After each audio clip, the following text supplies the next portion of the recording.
نحمدہ ونصلی علی رسولہ الکریم اما بعد فاعوذ باللہ من الشیطان الرجیم بسم اللہ الرحمن الرحیم السلام علیکم ورحمۃ اللہ وبرکاتہ۔ کیا حال ہے؟ امید ہے کہ آپ سب خیریت سے ہوں گے اللہ تعالیٰ کے فضل و کرم کے ساتھ۔ جیسا کہ ہمارا کل ٹاپک شروع تھا وہ شادی میں جو غیر ضروری رسومات ہیں ان پر، تو آج میں کوشش کروں گی کچھ خاص پوائنٹ ہیڈ لائن جو میں نے اپنے ذہن میں سوچ رکھے ہیں کہ کم از کم یہ چیزیں جو ہیں وہ ہماری شادیوں میں نہیں ہونی چاہیے، ان خاص پوائنٹوں کو جو ہے وہ آپ کے سامنے پیش کرنے کی کوشش کروں گی۔ تو سب سے پہلے آقا صلی اللہ علیہ وآلہ وسلم کی بارگاہ میں اپنی حاضری کروا لیتے ہیں، وہ اس صورت میں کہ آقا صلی اللہ علیہ وآلہ وسلم کی بارگاہ میں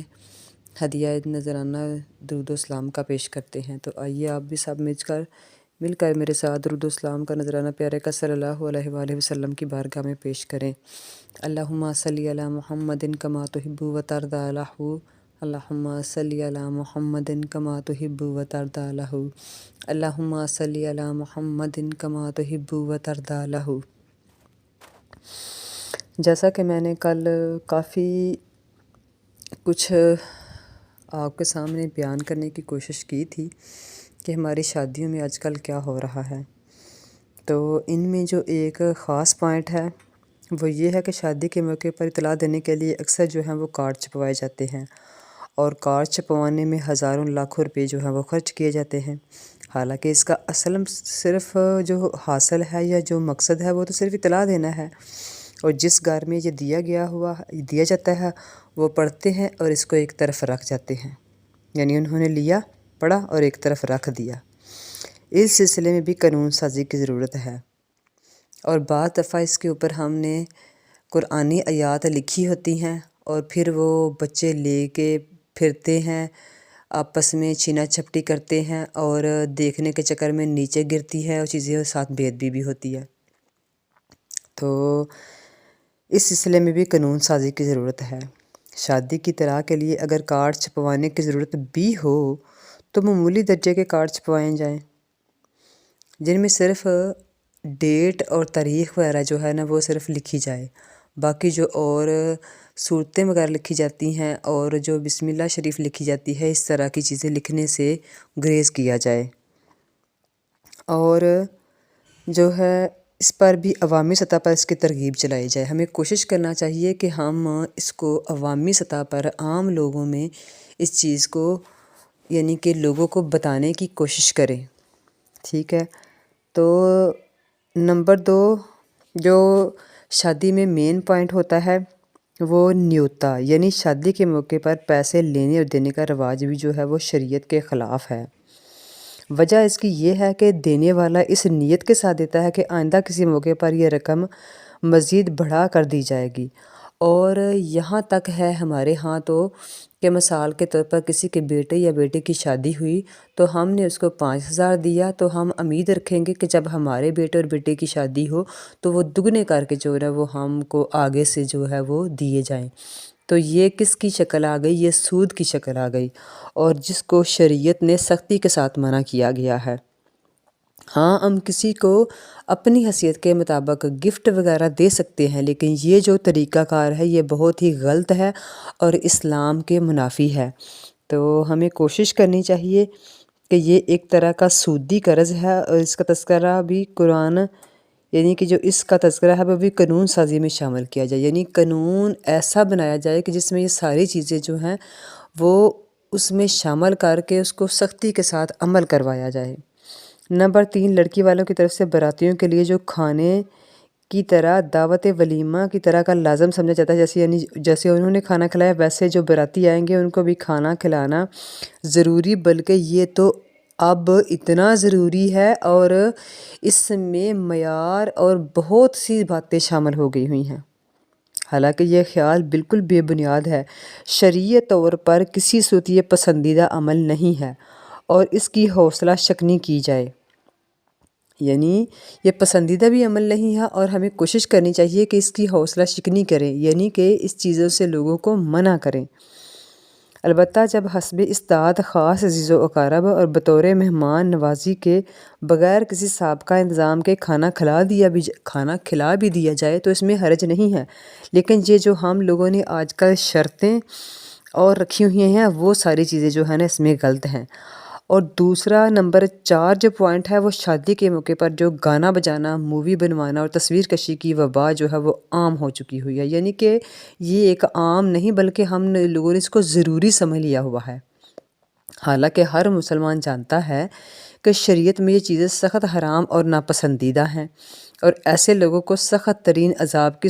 سزا بھی سنائی گئی ہے۔ اس کے بارے میں بھی غور و خوض کیا جائے، یعنی ہمیں اس کے بارے میں سوچنا چاہیے کہ جب یہ چیزیں شریعت کے خلاف ہیں تو وہ ہم کریں گے تو پھر ظاہری بات ہے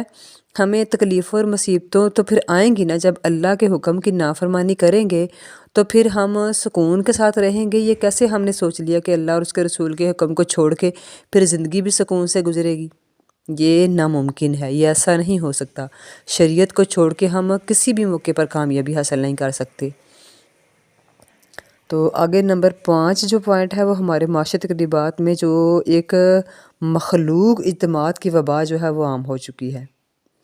یعنی سب جانتے ہیں کہ مخلوق اجتماع یعنی مردوں اور عورتوں کا اکٹھے نہ صرف یہ شرعی طور پر حرام ہے بلکہ معاشرتی سطح پر بھی اس کے خطرناک نتائج سامنے آتے ہیں۔ اس سلسلے میں مردوں اور عورتوں کے لیے جدا جدا جگہوں کے انتظامات یا درمیان میں حائل بنا کر پورشن بنانے پر زور دیا جائے، یعنی الگ الگ انتظام جو ہے وہ ہمیں کرنے چاہیے۔ آگے نمبر 6 ہے جہیز کے مطالبے اور اس کی نمائش پر پابندی عائد کی جائے، کیونکہ یہ ایک بڑا سبب ہے کہ اس بات کا کہ نمائش اور تعریف کے حصول کے لیے لوگ اپنی استطاعت سے بڑھ کر قرضوں کے بوجھ تلے دب کر ایسی اشیاء دیتے ہیں جو ان کی استطاعت سے باہر ہوتی ہیں، یعنی جن کو لینے کی ان میں طاقت نہیں ہوتی۔ اشیاء کی قلت یا کم جہیز کی وجہ سے نمائش نہ ہونے کو اور لوگوں کو نہ دکھلانے کے لیے اپنے لیے عیب سمجھا جاتا ہے، یعنی ہم نے نہ دکھایا کہ ہم نے کیا کیا اپنی بیٹی کو دیا تو لوگ ہمیں کیا کریں گے، لوگ ہمیں عیب نکالیں گے۔ تو اس کے لیے لوگ بھاری جو ہے وہ قرضہ لے کے ساری عمر اس قرضے کے بوجھ تلے دبے رہتے ہیں۔ تو ہمیں ضرورت ہے اس پوائنٹ کو بھی ہیڈ لائن کرنے کی اور لوگوں کو سمجھانے کی۔ آگے نمبر 8 جو پوائنٹ ہے وہ شادی بیاہ کے تقریبات کے لیے نظام اوقات بنایا جائے اور وقت کی پابندی کو لازم قرار دیا جائے، کیوں کہ یہ بہت ہی ضروری ہے۔ مستقل قانون سازی کی جائے، اگرچہ اس سلسلے میں پہلے بھی قانون سازی کی جا چکی ہے مگر اس پر عمل نہ ہونے کے برابر ہے۔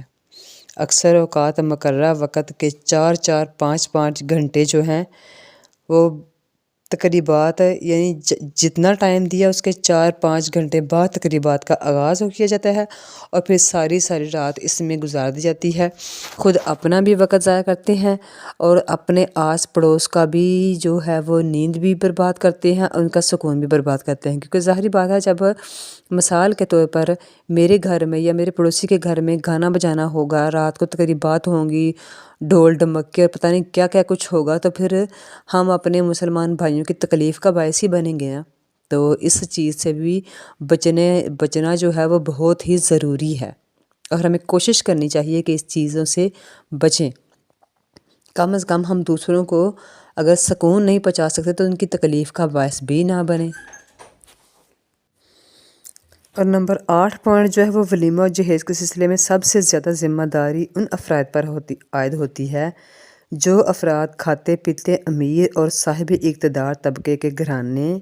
کہلاتے ہیں، یعنی جو اس طرح کے گھرانے ہیں ان پر سب سے زیادہ جو ہے وہ یہ جو ذمہ داری ہے وہ عائد ہوتی ہے۔ جب تک یہ لوگ اپنے خاندانوں میں شادی سادگی کے ساتھ نہیں کریں گے اور معاشرے میں رائج جو یعنی کہ رسومات غلط ہیں ہم نے اپنا لی ہوئی ہیں ان سے دستبردار نہیں ہوں گے، اس وقت تک جو معاشرے میں تبدیلی ہے نا وہ ناممکن ہے۔ محض قانون میں تبدیلی کا سبب نہیں بنتا بلکہ اس کے لیے عملی کردار ادا کرنے کی بھی ضرورت ہوتی ہے۔ محض یہ کہ ہم باتیں کر لیں، ہم یہ کر لیں، ہم وہ کر لیں، اس سے نہیں، ہمیں عملی نمونہ پیش کرنے کی ضرورت ہے۔ ہمیں خود آگے بڑھنا ہوگا، ہمیں خود لوگوں کو یہ چیزیں بتانی ہوں گی، ان کو اویئرنیس دینی ہوگی کہ یہ ساری غلط چیزیں ہیں، کیوں ان کو شامل کر کے ہم اپنے آپ کو بھی تکلیف میں ڈالتے ہیں اور دوسروں کو بھی تکلیف میں ڈالتے ہیں۔ تو ان میں جو کرنے والے کام ہیں وہ چاہیے کہ سرکاری خزانے سے نادار اور بے سہارا بچوں کی تعلیم اور ان کی شادیوں کے لیے انتظامات کیے جائیں، اور ان کے لیے مستقل جو کوٹا ہے نا وہ مقرر کیا جائے۔ ہر صوبے میں اس کے لیے مستقل ایک محکمہ قائم کیا جائے۔ جب ملک میں ثقافت اور دیگر کاموں کے لیے لاکھوں کروڑوں روپے صرف کیے جا سکتے ہیں تو اس مد میں اس کام میں خرچ کرنے میں کون سی رکاوٹ ہے؟ اس پر بھی ہمیں ضرور غور کرنا چاہیے، اور جو صاحب اقتدار تک یہ میری آواز جائے، جو سنے، تو ان کو ضرور کوشش کرنی چاہیے اس کام کے سلسلے میں۔ اور نمبر 10 جو پوائنٹ ہے وہ سرکاری انتظامات کے علاوہ جو اہل ثروت ہیں، کہ اہل ثروت کو ترغیب دی جائے کہ وہ اپنے معاشرے میں مستحق بچیوں کے لیے اجتماعی شادیوں کا انتظام کرے، تاکہ اسلامی طریقہ نکاح میں معاشرے میں آسان ہو، نکاح کرنا ہمارے معاشرے میں آسان ہو، اور فحاشی و بے حیائی کا جو سد باب ہے نا وہ ہو سکے، برائی کا خاتمہ ہو سکے۔ شادی ہال میں کھانوں کے سلسلے میں جو فضول خرچی کے علاوہ بڑے بڑے پیمانوں پر کھانوں کا ضیاع ہوتا ہے، ضرورت سے زیادہ ہم کھانا نکالتے ہیں، اور جتنا کھایا باقی چھوڑ دیا اور ضائع کر دیا، اور اس سے مسئلے پر بھی غور و فکر کرنی چاہیے۔ اور یہ وہ مسئلہ ہے کہ جب ہم رزق کی ناقدری کرتے ہیں تو پھر رزق ہم سے دور چلا جاتا ہے۔ کوئی بھی اللہ تعالیٰ کی نعمت ہے، جب ہم اس کا ادب و احترام نہیں کرتے، اس کی قدر نہیں کرتے، تو پھر وہ ہم سے دور چلی جاتی ہے۔ تو اس لیے کہ اگر ہم چاہتے ہیں کہ یہ جو شادی ہے ہمارے لیے خانہ آبادی ثابت ہو، تو ہمیں سب سے پہلے یہ جو غلط رسومات ہیں ان کو اپنی زندگی سے نکالنا ہوگا، اور اپنے دین کو اپنی زندگی میں شامل کرنا ہوگا۔ تو پھر دیکھیے گا، یہ تجربہ کر کے آپ دیکھیے، انشاءاللہ اللہ تعالیٰ ہمیں توفیق دے تو ہم اس طرح کے کاموں میں خود پہلے مثال لوگوں کے لیے بنیں۔ انشاءاللہ میرے رب نے چاہا تو نیت کی ہوئی ہے کہ لوگوں کے سامنے نمونہ بن کر کوشش کریں گے، دکھائیں گے کہ ہمارا دین جو ہے وہ ایک مکمل دین ہے۔ ہمارا جو نبی نے ہمیں سنت دی ہے وہ زندگی کے ہر شعبے میں ہماری رہنمائی کرتی ہے۔ تو جب ہماری شادیوں میں اللہ اور اس کے رسول کی سنت آئے گی، اللہ کے احکام آئیں گے، تو پھر دنیا میں بھی کامیابی کے ذریعہ ہوگی، اور آخرت میں بھی انشاءاللہ ہم کامیاب ہوں گے۔ ٹھیک ہے، تو زندگی میں ہماری گھروں میں مسائل، الجھنیں، پریشانیاں یہ اسی کا سبب ہیں، کیونکہ ہم جب ہم پر رحمتیں نازل ہونی ہوتی ہیں تو تب ہم کہ رحمتوں کی بجائے جو لانتے ہیں اور بے برکتیاں ہیں ان کو دعوت دیتے ہیں، تو پھر برکتیں جو ہوتی ہیں وہ اڑ جاتی ہیں، برکتوں کی جگہ بے برکتیاں آ جاتی ہیں۔ تو ہمیں کوشش کرنی چاہیے کہ ہم اپنی شادیوں میں اپنے اللہ اور اس کے رسول کے احکامات کو شامل کریں، اور پیارے آقا صلی اللہ علیہ وآلہ وسلم نے جس طریقے کے ساتھ نکاح کو کرنے کا حکم دیا ہے اس کو انشاءاللہ ہم اللہ تعالیٰ کے فضل و کرم سے اور پیارے آقا صلی اللہ علیہ وآلہ وسلم کی عطا سے انشاءاللہ ہم ضرور کوشش کریں گے کہ اس طرح کرنے کی۔ ٹھیک ہے، تو آپ سب بھی میرے ساتھ نیت کیجئے، کیونکہ اللہ تعالیٰ نیتوں کی جو اجر ہے نا وہ بہت دیتا ہے۔ اللہ تعالیٰ نے کہا ہے کہ بندے میں تیرے گمان کے ساتھ ہوں، ہم نے نیت کی، گمان کر لیا، نیت کر لی، تو اللہ تعالیٰ نے ہم نے یہاں بیٹھے آج نیت کر لی، اس کا ثواب ہمیں ملنا شروع ہو گیا۔ تو جب ہم نے نیت کیا تو پھر اللہ تعالیٰ ہمیں اس میں آسانیاں پیدا کرنے کے لیے، اس کو کام کرنے کے لیے جو وسائل ہوتے ہیں وہ بھی عطا فرمانا شروع کر دیتے ہیں۔ ٹھیک ہے، آخر میں اس دعا کے ساتھ کہ اللہ تعالیٰ سب سے پہلے مجھے اور اس کے بعد آپ تمام کو اس پر عمل کرنے کی توفیق عطا فرمائے، آمین۔ السلام علیکم ورحمۃ اللہ وبرکاتہ۔